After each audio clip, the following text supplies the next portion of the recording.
Welcome to the Hunting Beast Report, a live video podcast with Dan Infalt and host Jeremy Gillespie.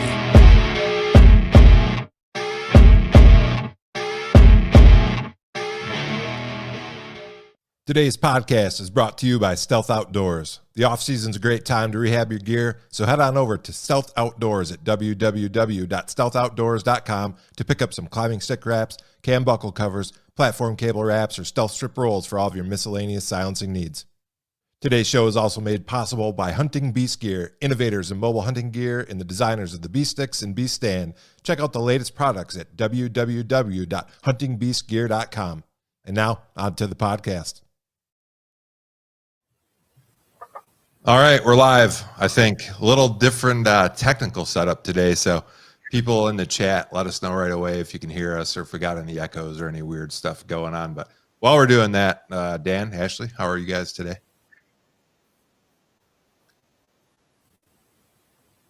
Dan? I'm doing good. Okay. Ashley, you might have lost your sound. Yeah, darn it.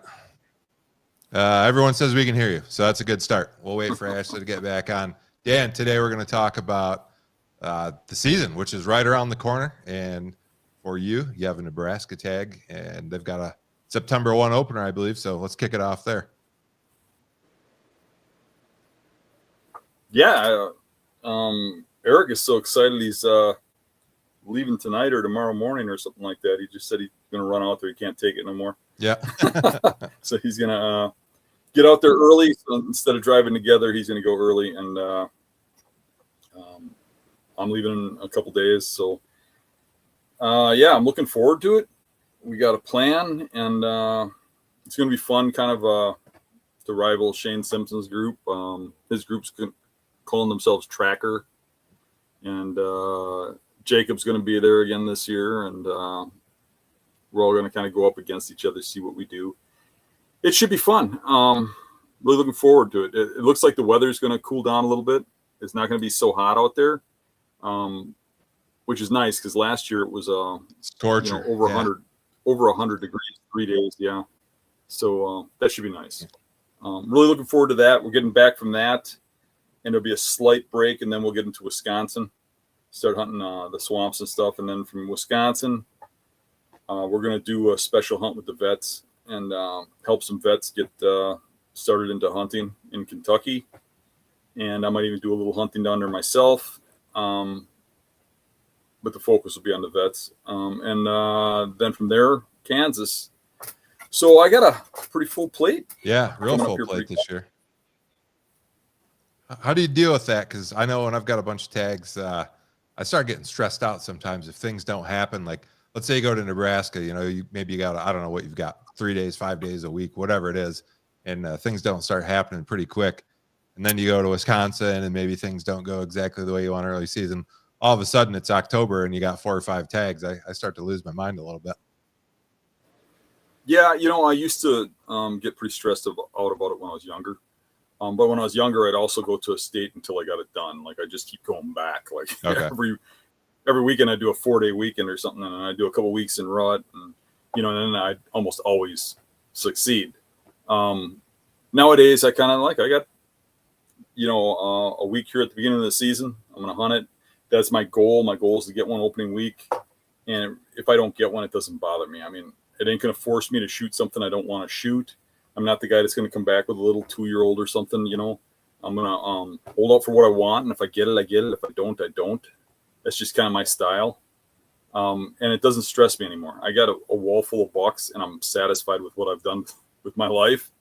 And it's about having fun. It's about enjoyment. It's about the camaraderie. So it's, it's just going to be a good time.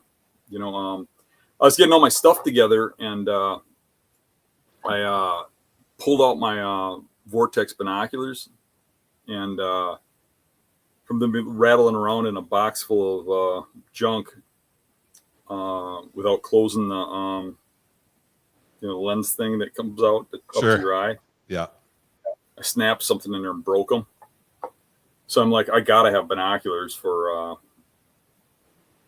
Nebraska because it's open country. So I ran down to Fleet Farm. They didn't have any like I wanted.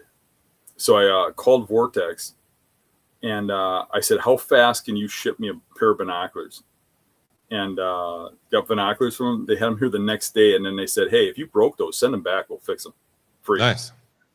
Now I'm going to have 2 pairs of binoculars. But my kid needs one anyways. But I was really, the reason I'm saying that is because I was really impressed with Vortex and how they responded. Man, they got some good customer service. Yeah. You know, Dan, fixed the pair, and then they sold me a pair that they had here in a day without any extra cost or anything. I don't know, because I know you've got most of your people that you're affiliated with in the show links, but I honestly don't look at that stuff. Are you affiliated with Vortex, or are you just No? Mm-mm. Okay? I'm not either. So yeah, quick shout out to Vortex. I had the nicer pair of Razor binoculars. And I had a long time, 6 years, and the focus wheel broke, and then the rubber rings around the eye caps were getting bad. I beat them up because I crawl on them and all sorts of stuff. Mm-hmm. So I sent them in for a warranty claim, and it was like 2 weeks. I got them back. They basically put not fixable in the thing, and they sent me a brand new pair. So yeah, I've been real impressed with them too. And then I had one of their spotting scopes had a removable eyepiece. Well, the coating started coming off, so when you're looking through it, it looked like I had like pepper flakes all over. I sent that in, and same thing. Maybe 10 days, I sent it back, brand new eyepiece. So I've been real impressed with the customer service too. Yeah, Ashley, it'd be nice to work with. We got sound back from Ashley. Do you have sound back? We got sound back. All right. So what we're talking binos real quick. Are you using any? If so, what are you using? And then let us know what your plans are right now, or how are you getting ready for the season? You got a little later opener. I think the ones that I use are like a really cheap pair of Bushnells, but I've gotten used to them and they work really well. So I've never found the need to change them out. It's not a super expensive pair at all. And they were actually Justin's. He had them forever, and then he ended up getting a pair of like Leopold or something like that. Okay. But our plans are pretty simple this year. We have transmission troubles, so we have to stay pretty local. But Justin's been scouting while I've been staying home with the little one. He's been a little too crazy, so I haven't gotten to go scouting. It's been Justin, and that sucks because I was like, this year's going to be the year that I'm going to do it all on my own. And, well, the child comes first. Yeah, life happens, turns out. I'm rooting for you. Thanks. I'm still, I still have my areas picked out from when we were scouting during turkey season and stuff like that. So I still have my feelings about certain areas, and I'm probably more than likely going to go there. And from my experience last year, I found them later on, and I wish I would have found them sooner. So I'm going to try my luck at those ones. It's a 50-50 shot, but I didn't get to scout, and we didn't put out trail cams this year because they kept getting stolen. So yeah, I'm just trying to make the best. That's what it's all about too. Dan, you've probably shot a deer or two with nothing on the radar and in-season scouting, so it can definitely happen. Oh yeah. No. You turn around in a second. That's what's so great about hunting, bow hunting. You know, you can think everything's down in the dumps and everything's gone. Like when I went to Iowa and I wounded that buck and I came back, I was on to nothing really, and I just went up to the spot all deflated and shot a 170-inch buck. It was mind blowing. But it just shows you that you can just go out on a whim. You never know what's going to happen. Every time you go out there, it's another chance. It's almost like buying a lottery ticket, you know? So it's just keep hitting it. Highs and lows. Real quick, we got some questions. What's up with this live thing? So I don't know if that's somebody first joining the live, but two things. One, we do the show every Tuesday. So if you're new, welcome. And two, today we're going to have guests on, or we're going to try. We tried this once or twice before, so we'll see. But there's a link in the video description. I also put it earlier in the live chat, where if you click on that link, it's going to put you in a queue. And then in a little bit, we're going to start having people on. So listen closely. If you're an iPhone user or iPad user, read. There's an article in there. You got to read, because you've got to. Apple's no good. That's my opinion. Sorry, Apple users, but you've got to manually. Ashley's laughing because she's an Apple user. You've got to manually go into your settings and allow your browser to use your microphone and your camera. So we had people coming on last time. We couldn't hear or see them. That was why. So if you're on an Apple product and you want to get in the queue, read that article real quick. It's only a couple paragraphs long. You can enable your microphone, and your browser. If you're on Android, you should be fine. So what's going to happen is you'll click that link. It'll put you in a queue, and then we'll bring people on as they are in the queue one by one, and you'll be able to ask questions today. We'll get as many people on as we can. I think there's already, let me look, there was already quite a few people. Yeah, there's already 5 people. So if you want to get in, look at the video description, you can join, do that. So that's what's up with the live thing, people that were asking. Real quick, while we're talking about what we're doing this season, I'll keep this short, but pronghorn antelope season's already open here. I've got an archery only tag, opened August 15th, but I had friends in town from Michigan through the 19th, so I wasn't able to get out. And then it was a couple weekdays. We did a podcast last week, and then I had to go travel for a bachelor party the last 3 days. So I have not been out yet, but I plan to this weekend. Got a 4-day weekend for the holiday, and then September 7th elk season starts. So I'll be getting after the elk too. So Dan and I will be hunting pretty soon here, Dan. Yep. I And still have to wait until the 24th of September. So that's not right. That's all the people in Michigan will be jealous, though, in Iowa with their October 1st opener. So September 24th sounds good compared to that. yeah. While we're talking about Montana, I got a few articles queued up here. There's the bears are wilding out in Montana. So let's start off crazy, eh? Yeah, let's start off with this one. And let's see. Maybe I shared this in the wrong room. Let's see. Hold on. I can see it. Oh, you could? Mhm. It wasn't. Yeah. It wasn't presenting for some reason. Maybe I've got the camera off there. Let's give me one more second here. I think I know what's going on.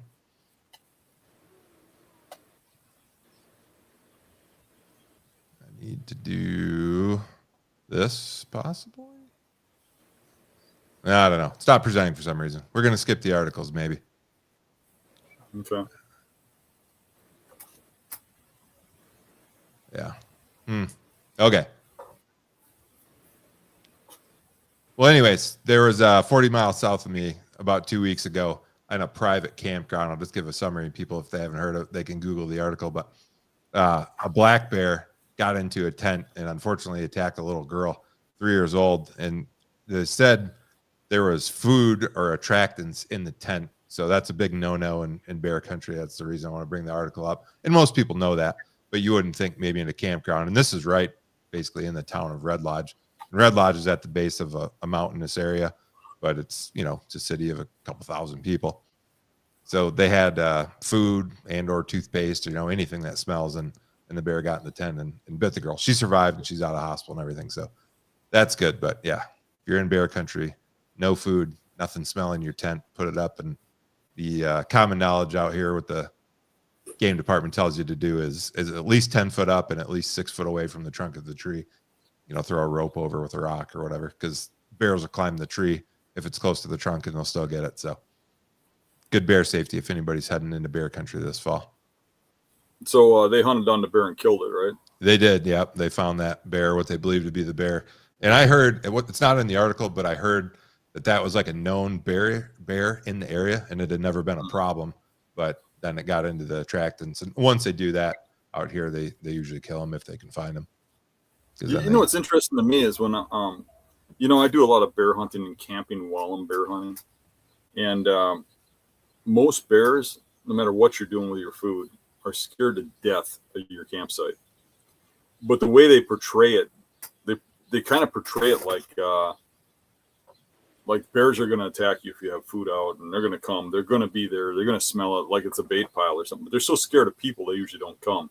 Right. But what I have seen is that when there is a bear that comes into campsites and does things like this, I've noticed that where I hunt, there will be a campsite that has a problem bear. It's one bear that just keeps coming back. The rest of them are scared, but you'll get one rogue bear that learns that that's a food source and loses his fear. Yeah. And I figured out what I was doing. I had 2 rooms open, so I was able to share it now, Dan. Can you guys still see it, Dan, Ashley? Yep. Yeah. Okay, it's presenting now. So yeah, black bear killed near Red Lodge after attacking girl inside a tent. And now that it's working, we got 1 or 2 other articles. I'll pull them up here real quick. I was just in the wrong room when Did you say how big the bear is? Because they're usually small bears. I didn't read the article, but I'm just wondering. No, it doesn't say in here. I don't think. No, it was a pretty short article. Most of the bear attacks with black bears, now not necessarily with grizzlies, but black bears, are usually immature bears that are half starved. Like the 3-year-olds or whatever that have just got kicked out and they're not making it on their own without mom. Seem to be the ones that will attack people for food. Makes sense. Haven't figured out the ways of the world just yet. It's interesting when you see one of those get killed, like a 3-year-old bear. They're pretty tiny, but yet when you hear about the devastation they do in attacks, they're pretty powerful for their size. So I think it could fool somebody the size of one that, one of those small ones, and what the damage it could actually do. Yeah. Dan, in your experience, what's a 3-year-old bear weigh? 150 pounds, probably? Probably not even. If you're talking dressed. If live weight, it probably is about 150 pounds, Yeah. I mean, if you think about that in terms like a dog, 150 pound, it's easy to see how an animal that size could do some damage. I think I saw in Minnesota when I was up there hunting, something like the average bear shot was 120 pounds dressed. Really? The average, yeah. Yeah. It's a lot of 2, 3. And in Wisconsin, I think it was closer to 150. We got a little heavier bears here. But I mean, it's a lot smaller than what most people imagine. Yeah, it's pretty rare to see a big one. I was actually hiking while my friends were out there around the middle of August, and we were in the same area where the attack occurred in the mountains, maybe 10 miles away. And we came around the corner and we saw exactly what you're talking about, probably a 3-year-old bear. But it was crossing the trail 40 yards in front of us, and it saw us and spooked out of there real quick. So I was actually looking around to see if mom was around, but it's probably one of those bears that got kicked out this year because it was alone. So this just happened 4 days ago. Black bear swats and injures angler, FWP, which is Fish, Wildlife, and Parks. So apparently this guy, Stillwater River, which is, again, that's about 40 miles, maybe 50 from me. Same general area where the girl got attacked, but maybe 20 miles to the west. And it says the angler was injured in a black bear attack on the Stillwater River near Beehive in the afternoon of Wednesday, August 21st. The angler, an adult male, sustained non-life-threatening injuries. He was fishing alone when he encountered the black bear. The black bear swatted the man's face and immediately left. And yeah, that was pretty much it. But pretty crazy. That'd surprise you. How do you get close enough for one that wants to watch it? You have to not be being very careful, I would think. Yeah, it's pretty. Surprised it didn't get that close. It's thick pretty thick along there. Yeah, pretty thick along that river. Yep, I imagine that's how it was. I don't know if he was on private property or just walked down a trail to fish or what, but it's one of those areas when you walk down, the bushes are touching your shoulders and they're head high. So I can imagine how, if there was a bear in the area, it might have popped out on him. And while we're doing bears, we'll do one more real quick, and then we'll get on to some season stuff and get some people on here as well. Let's see. Let's make sure I'm on the right one again. This one was a little more intense here. So this happened. We've had a bunch of guests on, so I didn't bring these up. This happened a month ago. 72-year-old man alone picking huckleberries in a Montana forest, and a grizzly bear attacked him. So it says a 72-year-old man shot and killed a grizzly bear after it attacked him while he was alone picking huckleberries. The man was hospitalized after the encounter, which happened Thursday evening. Again, this is in July, near Columbia Falls. That's the northwest part of the state, up by Glacier National Park. FWP wardens and bear specialists referred to the incident as a surprise defensive encounter. The man reportedly shot the bear with a handgun after the adult female grizzly charged him, and he was in the hospital. I'm not going to read the whole article, but basically the bear saw him, charged him, he shot it, and before it died, it chewed on him a little bit. And sounds like he had some fairly severe injuries, but he survived, but didn't sound fun. So, yeah, again. I've heard it's the dead grizzlies that kill you, not the live ones. Yeah, we were talking about that. Who's that guy we had on? Billy Malls. Billy Malls. Yeah, Billy Malls said that. He said that you shouldn't as much fear the living grizzly bears as the dead ones. He says when they shoot one and they kill it, it takes so long for them to die, and those bears seem to have a vengeance, and they come after you. And he says the dead ones are way more dangerous than the live ones, what they can do before they die. All the adrenaline and whatever pumping through them. Mm-hmm. You guys got quite a few black bears in West Virginia, don't you? Yeah, but they consider them cuddly, which is weird because I came from Washington and they're not cuddly there. Like we used to want to go pick huckleberries, and because of that story, we were never allowed to go pick huckleberries with the adults as kids because they didn't want us to get attacked by a bear. If it was an adult, it was one thing, but if it was a child, it was another. So we never got to go pick them. You guys in your area, and you don't need to say exactly where you're at, but do you ever run into bears or get bears on your trail cameras? No, not in our area. No, it's good. It's more, I don't really know which area. I'm still not familiar with West Virginia that much, and I'm not very good at direction. That's why I'm really glad there's things like Spartan Forge, because I get lost in a wet paper bag. Yeah. I try, but I'm just not good at it. Oh, it's good to be aware of your limitations, and for sure. Well, Dan, do you want to opine on the season opener a little more? Or you want to get some folks on here from the queue? Either or. Probably ask anybody if they want to get on, and if there's nobody to get on, we can keep talking. Oh, we got people in the queue, so we'll try to admit the first person. Hopefully, if you're on iPhone, you read the instructions. So, give me 1 second here, and we'll see how this goes. Let's see if we got anybody when I click the button here. That person might have dropped off. We'll try another one. So if you joined and then left and you want to get on, rejoin the queue.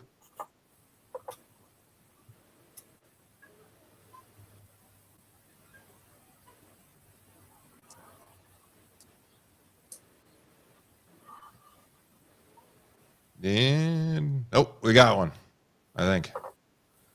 All right. Can you hear me, sir? Hello? I could see him, but we'll try to bring him in and see what happens.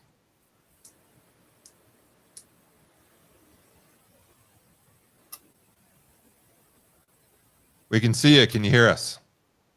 Yeah. All right. It worked. All right. Yeah.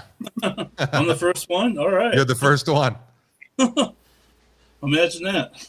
Yeah. So why don't you introduce yourself real quick and then go ahead with your question. I'm Tommy T. I'm the Hunt Factor guy. You guys, Dan probably recognizes me. But sure. I really didn't have a question. I just hopped on just to talk with you guys. Yeah, go for it. What's on your mind? When are you starting your hunting? Actually, your state. It's I'm gonna be up there the 13th, the day before. Drive around a little bit, do a little bit of scouting on the road, and then dive in a couple spots I scouted last spring. What area are you gonna hunt?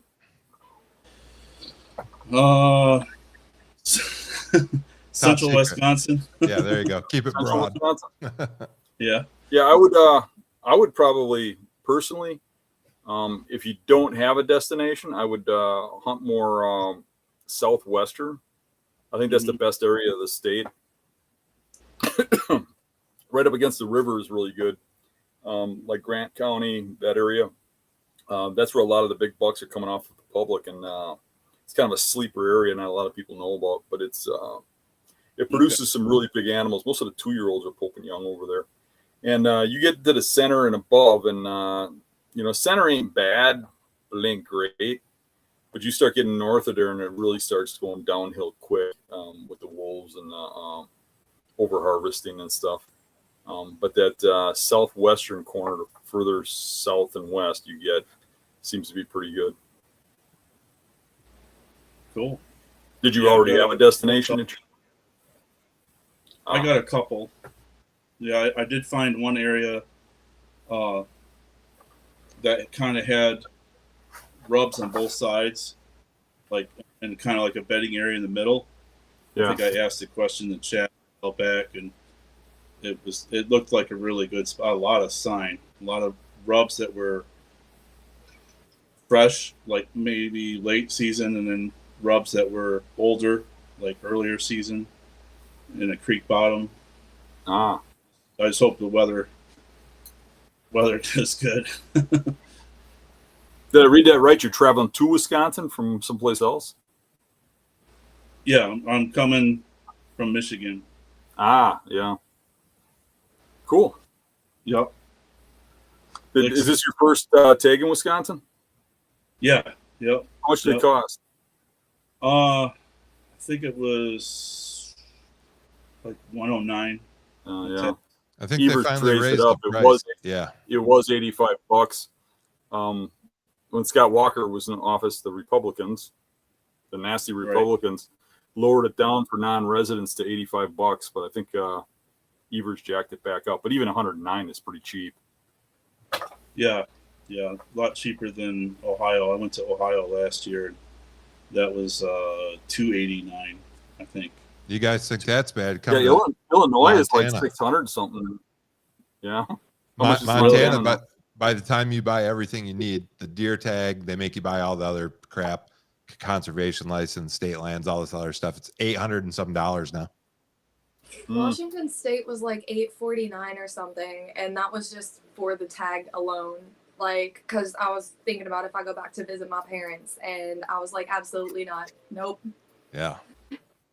I couldn't believe the problem with that is that they're pricing out regular people just hunting for food. You know, people that want venison and stuff. Yeah. Which is not right. You know, I wish they looked at it more as like that you're bringing you're coming to the area, spending money at all the local establishments and stuff. But the DNR doesn't get money from the establishments, and the establishments don't get money from the DNR, so they don't work together. But really, like I go to Nebraska, I mean, I'm probably going to drop $1,000 down there, and the locals are going to make some money where they're not really making a lot of money.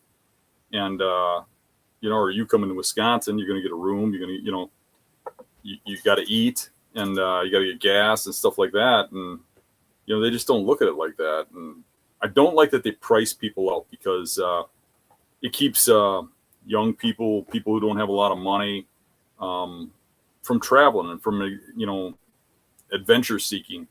I wish it was easier for everybody, honestly. Yeah. The only good thing about Montana's prices is the majority of that money goes to public land access programs. So in addition to having tons of public land to begin with, Montana's they call it block management.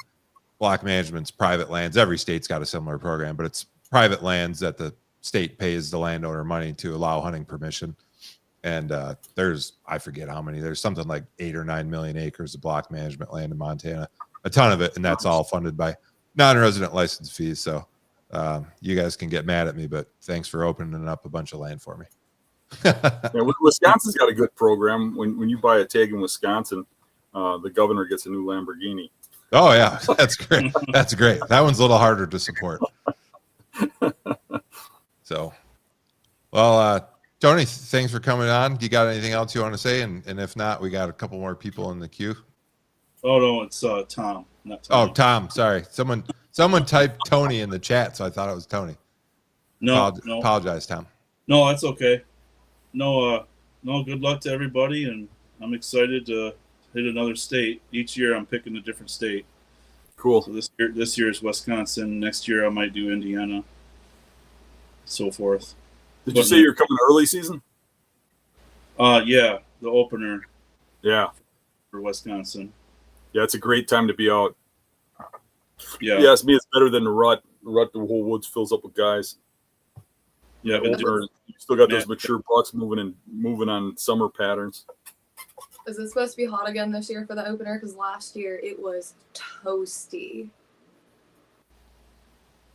I don't know. It's looking a little better in my neighborhood. We'll find out. Yeah. It's going to actually drop where I'm going to Nebraska, so I'm happy about that.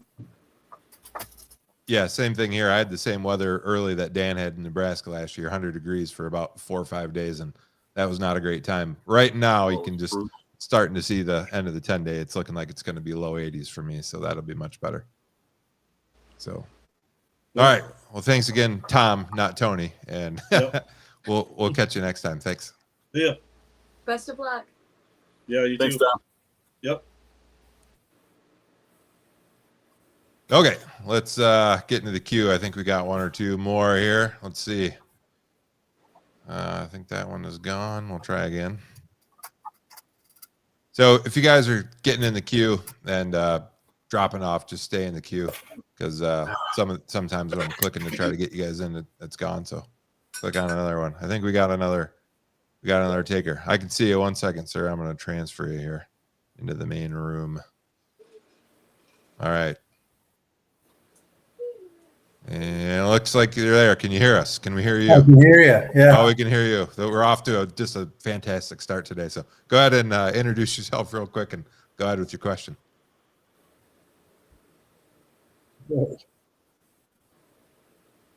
So I'm here in Arizona. I hunt in Southwest Wisconsin. Dan, please stop referring people to Southwest Wisconsin.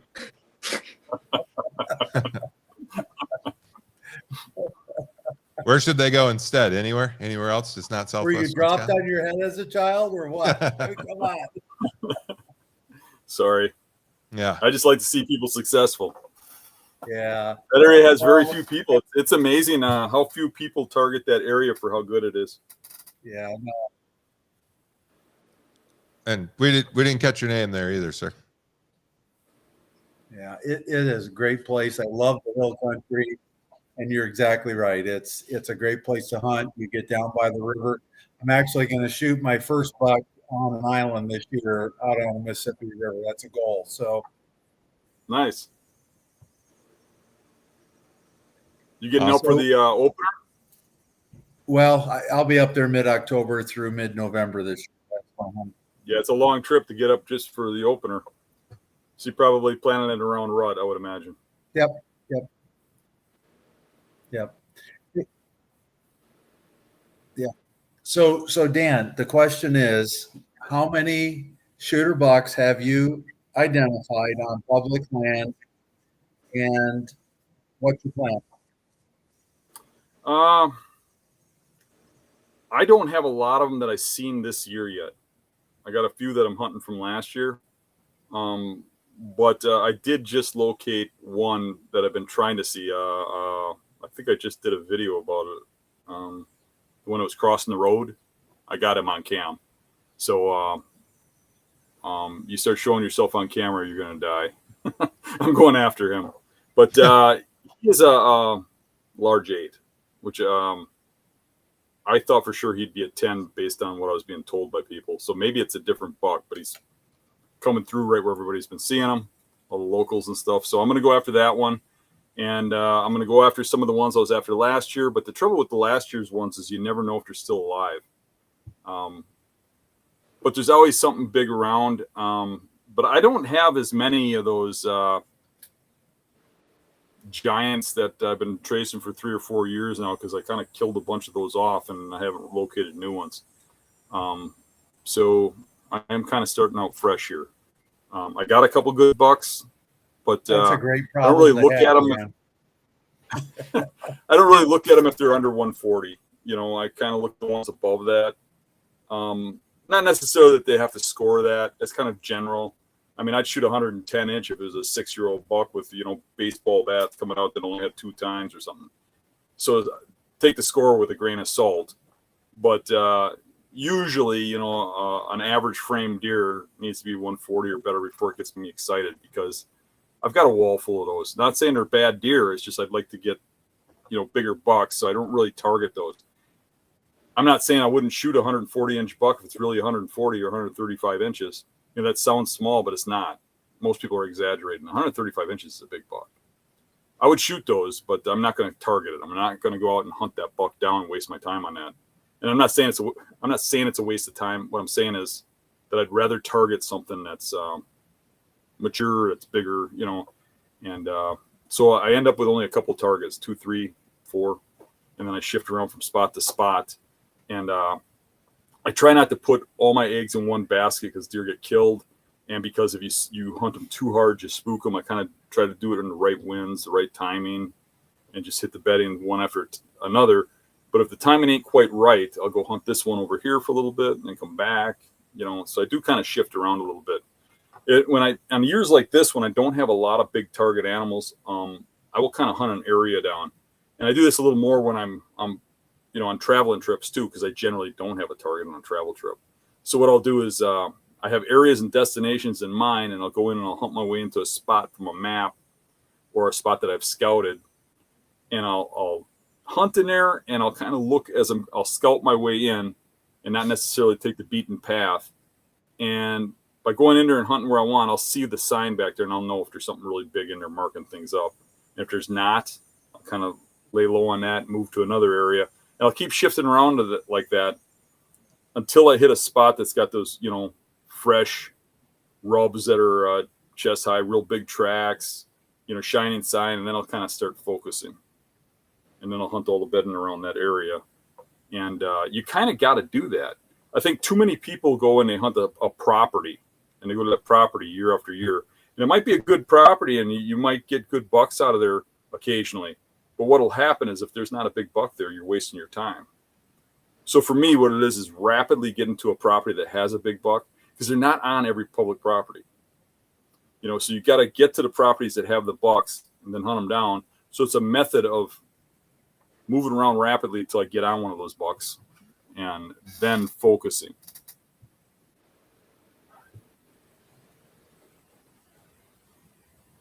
All right. Do you have any other questions, sir? Well, good luck to all you guys. Hope you get your buck in the truck 2024. And thank you for all you guys do. Hope you do well in Wisconsin this year. Best of luck. Yep. Thank you. Thanks.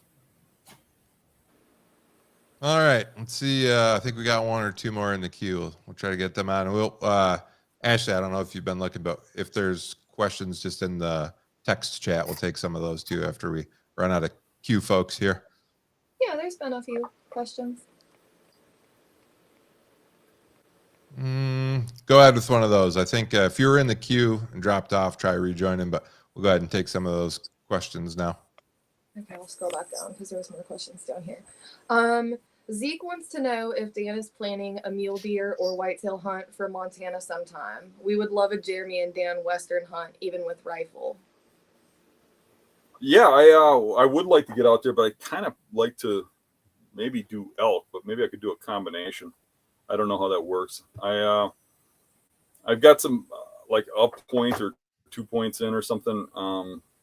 So me and Jeremy have kind of loosely been talking about it, but really haven't put any plans together yet. But it is something I would like to do. I have hunted Montana for whitetails, but I did it. I won a hunt at a ranch, but it was like I don't know how many acres that thing was. It's unbelievable the amount of land these people own out there. Oh yeah, it's crazy. Jeremy was that well, but it was on the Milk River, and it wasn't really a guided hunt. It was like I got the keys to the property. Basically, I could just go where I wanted, and I got in a lot of deer, but nothing I wanted to shoot. The biggest one was like 125-ish, and but that was many years ago. I think that was like in 1992 or something. I hunted Montana. I haven't been back since. The quality, not the quality, the numbers of deer have went, from what I've heard, way down on the Milk River for a number of reasons. Some of the other areas of the state have been restricted where they're draw areas now, and that area still isn't. So it gets a lot more pressure than it used to. And then because of the popularity of like the real tree monster bucks, more people bought up land, less people will let you on anymore. There's not really much public land up there at all. And 2 or 3 years ago, they had a really bad EHT outbreak that hit that area all the way into western North Dakota. And like around Williston and stuff, western North Dakota, it killed off like 80% of the deer. So the deer numbers are way down. So it's not as good as it used to be, but there's still deer there, I'm sure. Still deer there. I think we got one more in the queue. Let's see if we can get him in here. Okay, we're gonna transfer you in here, sir. Let's see. I mean, we're batting 1,000 today. Hopefully we can we hear you, sir? Can you hear me? Oh yeah, go ahead and introduce yourself. There we go. Dan, yeah, look, it's a hunt beast, babe. Look at all those deer in there. Geez, show us those deer real quick. And the first year I got your stand, I shot this one right out of your stand. Nice. That's nice. awesome. Stand, dude. Yo, no saddle hunting, dude. No saddle. I'll move. All my bucks. Nice. This one was in a golf course in West Philly, in a golf course. So you're in PA. What's your name, sir? Judd. I'm Judd on there on the messages. Oh, nice. Yeah, that's me. All my PA bucks. PA guy. I'm like Seek One. I hunt neighborhoods, little nooks and crannies, shopping centers. I ain't got private land or like public land. I sneak in behind malls and little spots like that, and I get it done. That's where I do my hunting. That's awesome. But all I Johnny- want to Dan, at the end of the day, dude, hunting beast, is you gonna retire on it? That's all I want to know. What was the question? At the end of the day, when it's all said and done, hunting beast, you gonna retire on it? I ain't never gonna retire. I'm gonna hunt till I'm dead. No, I'm right with you, man. Right with you, dude. Once I can't hunt no more, done. Just put me in the dirt. Right? If I have to crawl out there with no legs, I'll be doing it. Dude, I love your setups. I got 5-year sticks. I got all your stuff. I got 3 finger hookers. I got your old one, the metal one, before they turn black. Nice. You probably got one I made then. Dude, I got all your stuff, man. It is this year. I'm going after 3 giants behind an Airbnb. I got like the wood. That's awesome. I got 3 giants that are in there the first week in November, and then they're gone. So I'm trying to plot it out just right. They're hammers. The first week in November, trying to get it down packed because there's 2 sectors I can't hunt. But in the first week in November, they come through there chasing the does. So I'm trying to get in there and set it up just right. Nice. But dude, it's an honor to talk to you, dude. And I got all your stuff, man. But this was the buck I took the first year I had your stand. I took him first year. Tons of nice bucks. Appreciate the enthusiasm, man. Yeah, awesome to see. Dude, I live for this. If I can't hunt, I'm done. It's a wrap for me, dude. Without deer hunting, I'm done. Like, I have nothing in life to look forward to, but it's awesome now. I'm a member on your member page, man. I love everything you do. Appreciate it, man. That's all I wanted to say. You guys, thank you. No, thanks for coming on. And like Dan said, Appreciate the enthusiasm. Absolutely. Best of luck this year. Oh, dude, luck, please. I'll get it done. That's the attitude right there. I don't need luck. Luck wins the lottery. I'll get it done. Don't worry about that. Awesome. Thank you. Yeah, have a good night. All right, man. That's awesome. That's awesome. Let's see. I think that was it for the queue. So, Ashley, if you want to get some more of the chat questions, shoot. So Brian Griggs asked, Dan, have you ever went to find one of your target bucks and found a gut pile instead? I have ran into gut piles, and you wonder. You never really know, But most of the bucks that are my target bucks, honestly, nobody ever shoots them. I don't know what happens to them. Eventually they disappear. They get hit by a car or something like that. But if something really big gets shot, I generally hear about it. There's been a few that I do hear about, do find out about. But if you're shooting bucks in your backyard kind of neighborhood areas, places and counties around where I hunt, the bucks I'm hunting usually are big enough that if they get shot, I hear something about them. And I don't hear that a lot. I mean, I've been after some really big bucks in this area that you wonder what happened to them. Like there's been a couple times when I've been after bucks over 200 inches that are just, there's one gigantic typical that had to be typical over 200 inches. And I never heard of anybody ever shooting it. No, never heard of anybody ever finding the sheds, but I got video of it. I glassed it several times. There's one giant non-typical. A local guy has his sheds. But one day it just disappeared, never came back. And that's usually what happens. I think when they get to an age of like 7 or 8 years old, they just get really hard to kill for anybody. You really have to do everything right and not make any mistakes. You have to catch them by total surprise. So you got to be in the right spot at the right time. And most people just don't hunt like that. Most people are putting a camera out. They're hunting over the top of the camera. They're sitting over a food plot. They're sitting in the same funnel all the time. They're using rut tactics all the time. They're trying to call them in. They're using mock scrapes. And that stuff works. But when you get into an age class of a hunted whitetail that gets to be 7, 8 years old, most of the time my target bucks don't get killed by anybody, not even me. But occasionally I get lucky. But you don't hear a lot of them getting killed by other people. Sometimes, but not a lot. They're smart. They wise up over the years. Mm-hmm. Real quick too, before we move on to our question on Dan, I want to let everybody know that we are planning to do a members only live stream. So for all the members that are watching, if you want to tune in tomorrow, it'll be the same time, 7 Central. And if you're not a member and you want to tune in, there is a link in the video description where you can join the membership. And along with the members only live streams, you get other perks like all the Hunting Beast DVDs and some other stuff. I haven't asked Dan. I'm going to spring it on him right now, though. Dan, we today's episode 48. We're going to have episode 50 coming up. I'll leave it up to you, but you should give something away in celebration of the 50th episode. So what do you think on that? I'll put you on the spot in live TV. How you like that? All right, we can come up with something. Yeah, some shirts or a stick or something. I don't know. Think about it. Camera arm. I don't know. You got all the stuff these days, Dan. I'll find a rock out in my yard and put my initials on it. There you go. Somebody'd be excited to have it, I'm sure. I'm sure we could do something, a hoodie or something for somebody. Or, yeah, there you go.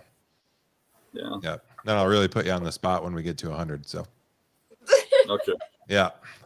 All right. Go ahead, Ashley. Yeah. Cool. Today is 48, and tomorrow with the member stream will be 49. And then we talked about it, and we're not for sure, but maybe no episode next week, right? Sounds like maybe we'll both be tied up. Yeah, I'll be in Nebraska. I mean, if you wanted to do one, you could still do one, but you're probably going to be hunting too, I'm assuming. So I don't think there's a good chance. Skip Okay. There's a small chance if anyone would want to talk to me, and I'll try to see if I can get somebody else. But so there's a 50-50 chance of an episode next week, just so everybody's aware. But tomorrow, members only. Alrighty, so the next question is from Steve Denoyer, and he said, Dan, you guys all camping together in Nebraska for the challenge or in different areas? Well, Shane and his group and Jacob are all camping together. Me, Eric, and Ricky are all going to be in a rented Airbnb or whatever you call those. Yeah, Airbnb. I just remembered that 100-degree weather last year, and I did not want to camp out in the sun. So I'm supposed to be spending a lot of time at Shane's camp, though. I want to see him, want to talk to him, strategize with him a little bit. So we'll be over there. But the heat wave I just decided to stay in comfort, be able to jump into a shower. Doesn't look like we're going to have those high temperatures, but I already have the place rented. So that's what I'm doing. Yeah, nothing worse than coming back from hunting when it's 90 degrees and then getting all sticky and sweaty and laying in a sleeping bag with no shower. I've done it, but that's not a great time. No. Yeah, I love the, having a campfire, sitting around, shooting a bull with everybody and making food, at the fire. But it's just, another thing is it just takes so much time. It's a hunt like this. If my goal is really to kill a nice buck, time efficiency is really important. So being able to eat quick, and not really bullcrap that much, makes for more effective hunts. So it's kind of a catch-22. Everybody wants to have the fun and the campfire and stuff, and I want to do a little of that, but really, it really revolves around getting up in the morning and hitting it and not stopping until it's time to hit it, and to bed again, that's what gets it done on these trips. So yeah, I get a grandfather's dinner time when I hunt early season because I don't like to eat after I'm usually hunting till dark, which is early season. That's 8:30 sometimes. And then you got to hike out, usually pack up your gear. So I usually eat before I go out, and then I don't eat again. So you're talking about being efficient. And we talked about it before, just those freeze-dried meals and stuff. I usually eat one of those around 3:00, and then that's it for the rest of the day. Maybe a snack in the tree or something. But you find a random apple or berry or a frog on the path. I do protein shakes, and I steal my kids' Danimals and string cheese. Oh yeah, there you go. It's a fun one to steal. Trout and Morels is wondering if Primetime is going on any hunts with you this year. Primetime. Yeah, isn't that Jamie's new name? Primetime. Oh yeah. Primetime does not want to do any travel trips. He doesn't have much for vacation. and he's also raising a daughter.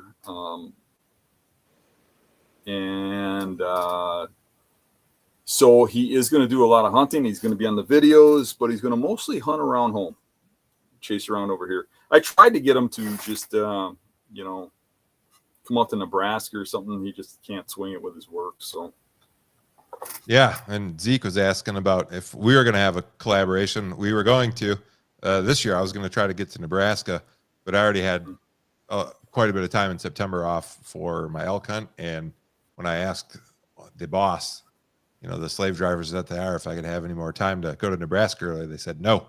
So I will not be making it to Nebraska. But I don't know, Dan, if you're still interested, and I don't know if this is public knowledge. I'm sure you won't mind, but we were trying to get a bear hunt going this spring too. That didn't really materialize, so that might be a possibility in the future too. And the good thing about the bear tag is that's over the counter. So unlike elk or deer, where you got to apply and build up points, you can just grab the bear tag and come out if it works for us. So maybe the spring. Yeah, I really like the idea of a spring hunt too. It doesn't affect my deer hunting, Right. So that could happen. So stay tuned. Maybe. Paul Burnett is wondering, how many shooters have you laid eyes on this year on public?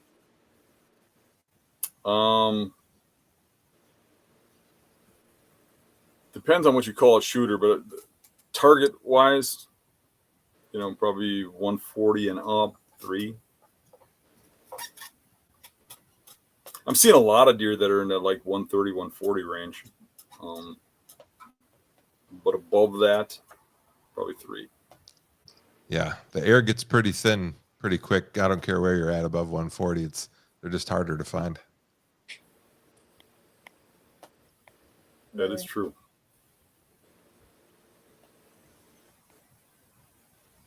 Tim Crane wanted to know who Ricky's riding shotgun with.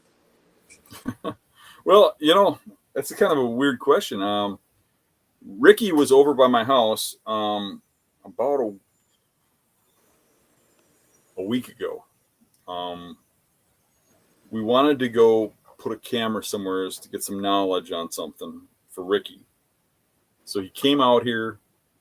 We went out. We navigated to the spot where he wanted to go. Put up his camera. He comes back to the house, says, "Hey, thank you," shakes my hand, leaves. And he had just bought this brand new truck, which disappoints me. Everybody knows Ricky is the 1988 minivan, right? Yeah. He goes in and buys a brand new truck. And then he comes over, and when he's over, he's like snubbing me like, "Now I got a new truck. You can't make fun of my van. Can't make fun of me now." And I was like, "I'll find a way to make fun of you, Ricky." So he's got this new truck. He's like, "My truck's better than yours now, too. Look at this. Look at this." So then he leaves my house, gets on the expressway, and drives right into somebody's rear end and smashes up his new truck. So, oh no, he's already sold it. So now you can make fun of him. Yeah, traffic stopped and he drove right into the back of somebody. So, he's got a rental truck, and first he called me up. He called me up from the accident scene, almost in tears. And which is funny now, not funny then, but I can laugh now. I think it's okay now, right? Yeah. Is there a time frame? Yeah. I don't know. But he calls me up from the accident scene and he goes, "I can't go to Nebraska. I got in an accident. My truck's wrecked." I'm like, "You still go to Nebraska?" He goes, "What am I going to drive?" I'm like, "They'll give you a rental." And he's like, "What if they give me a car?" I'm like, "Dude, we'll get you out there.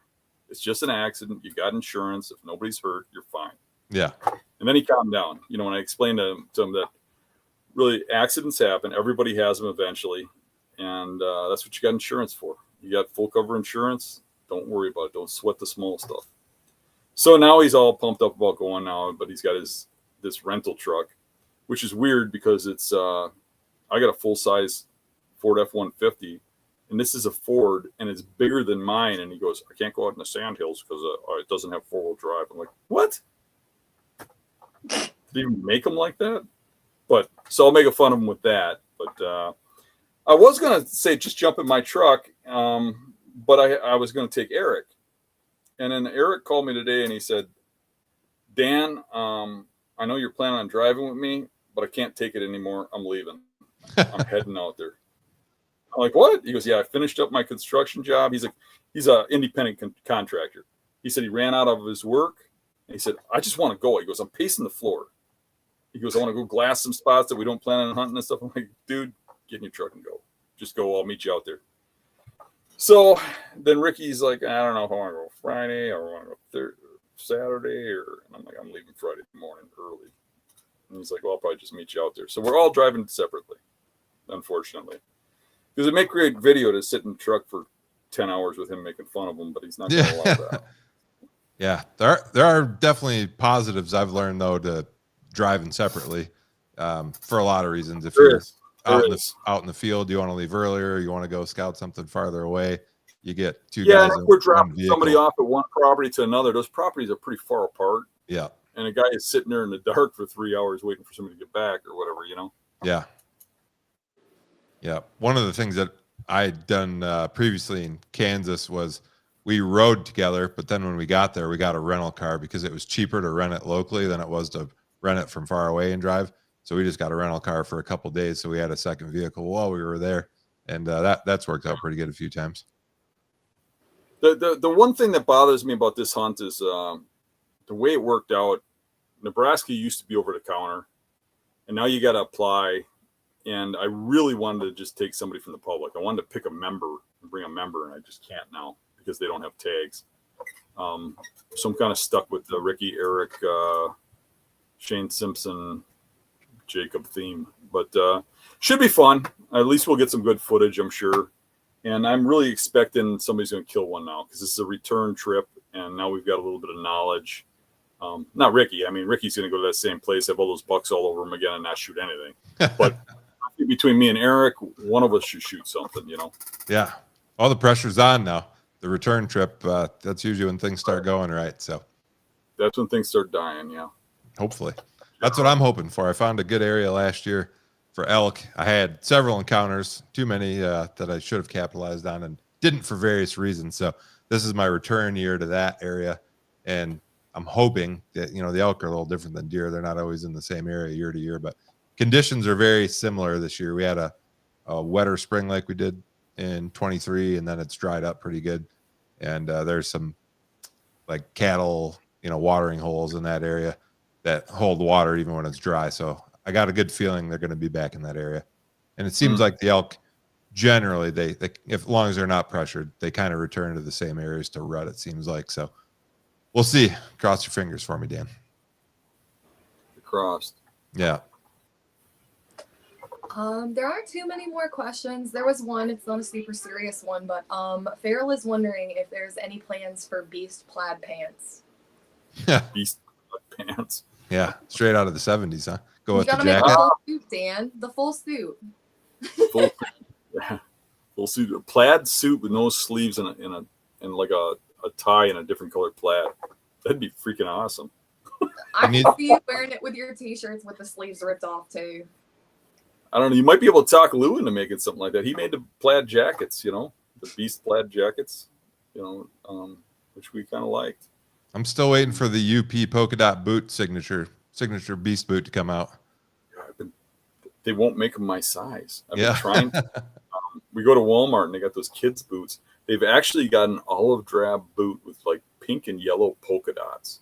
But they won't make it in my size. Yeah. I would love to wear those. You need to talk to If I can find Jack. a pair on the interwebs, I will send you a link. I will search the webs just for you. There you go. We had a technical question here real quick. Matthew Wickner said, Jeremy, this is about the queue. He said he'll try again, but not today. I didn't have video of the show. Granted, it was before it started, but I thought maybe I wouldn't be able to see the show clarify. So I think on your phone, if you join the queue, it might be one or the other. What I would recommend is if you want to watch the show and join the queue, if you're able, maybe join the queue on your computer or watch on your phone or vice versa. That's what I would recommend. Because I don't know, and I think it depends on the phone model too, if you'll be able to multi-tab to watch the show and be in the show queue. Not sure on that one. So, but on two different devices, definitely, obviously. I know on my iPad, like if I split screen it, it shuts the video off and it only plays this. Yeah.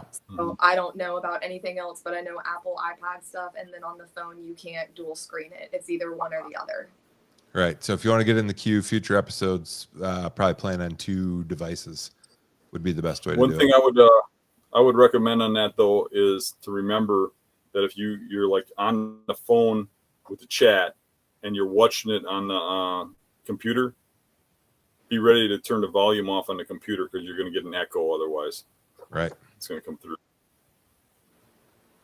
I think that was all I saw.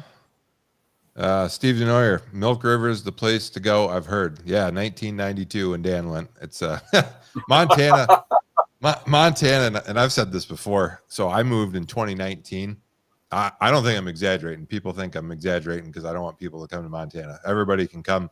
Montana is a quota state, and they sell out every year. So I forget the number of tags. There's like 4,600 deer tags. So there's always going to be 4,600 people here. I'd rather have hunting beasts come than Joe, whoever from Washington or whatever. So anyways, I think this is anecdotal, my own observations, I think the deer numbers are down 70%. I really think it's that bad. So areas that I used to drive an hour or two to hunt, I might see in 2019 or 2020, I might see 40 or 50 deer. I literally see 3 or 4 deer now. I mean, they're way, way, way down. If you want to hunt Montana, antelope numbers are still pretty good. Elk numbers are really good. But between the winter, so 2 years ago, we had a really bad winter, killed off a lot of deer. We had, prior to that winter, 2 years of drought. So that's what really killed the deer off, I think. 2 years of drought. And when I'm talking dry, super dry. And then the deer went into winter because out in Montana, a lot of what they eat is browse. There's not as much egg. So when you have a dry year, the browse doesn't grow as good. They go into winter malnutrition. So 2 years of drought, skinnier deer. Then we got a terrible winter, killed off a ton of deer. Then EHD and CWD on top of that. So deer numbers are way down. But elk are doing good. Antelope are doing good. Bear numbers are probably as good as ever. So if you want to hunt, I would probably look into those before deer. So tell me this, Jeremy. When I went out there, there was a definite vibe from the people out there that white-tailed deer were like carp and fishing. They're like, what do you want to hunt whitetails for? You got elk, you got mule deer. They really look down on whitetails and whitetail hunters. Yeah, is that still the case? Yeah, I mean, the whitetail is the bottom of the totem pole, a big game for sure in Montana, and that's why if you do want to still get a Montana deer tag, I actually recommend people get a bow. The tag is good for bow or rifle. I would rather bow hunt early than rifle hunt during the rut because nobody bow hunts, hardly anybody. So if you do get a tag, bow season's a great time to come. Everybody and their brother is out during the rut, and the pressure is crazy. Even though there's a lot of public land, I run into people all the time. Bow season in 5 years, deer hunting, I think I've seen 3 other hunters. So, and Dan, you've attested to it, and I'm sure you will again. Early season in Montana always starts the first Saturday in September, so somewhere between the 1st and the 7th. That's the best time to kill a big buck, I think. And yeah, real patternable, and they haven't been pressured. They're coming out early. The days are long. So, I mean, I've seen big bucks 2 hours before daylight early season. So there you go. I just gave away all my secrets.